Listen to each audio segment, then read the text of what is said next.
Hi అందరికీ. నాకు స్వీడన్లో చాలా విషయాలు నచ్చింది. లాస్ట్ షార్ట్ వీడియోలో అయితే ఒక దాని గురించి చెప్పినాను. సో ఇంకొకటి మీరు తెలుసుకోవాలంటే ఈ ఫుల్ వీడియో అయితే చూసేయండి.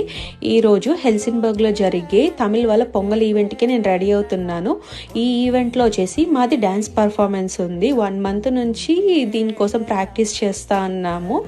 చాలా రోజుల తర్వాత ఈ ఈవెంట్ కోసము ఫౌండేషన్ అంతా వేసుకుని మరీ రెడీ అవుతున్నాను. వీడియో లాస్ట్ దాకా చూసి నేను ఎలా రెడీ అయ్యాను అనేసి కింద అయితే కమెంట్ చేయండి.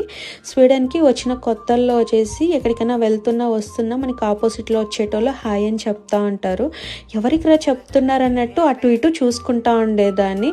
ఇప్పుడు ఎలా అలవాటు అయిపోయిందంటే వాళ్ళు చెప్పినా చెప్పకపోయినా నేను హాయ్ చెప్పడము, మనకి ఏమైనా హెల్ప్ చేస్తే థ్యాంక్ యూ చెప్పడము అది అలవాటు అయిపోతుంది. నాకైతే ఈ విషయం చాలా బాగా నచ్చింది. మీకు ఎలా అనిపించింది అనేసి కింద కమెంట్ చేయండి. ఇంకా నేను ఎలా రెడీ అయ్యాను అనేసి కూడా కమెంట్ చేయండి. ఈ వీడియో నచ్చితే లైక్ చేయండి, షేర్ చేయండి, సబ్స్క్రైబ్ చేసుకోండి. Thanks for watching. బాయ్.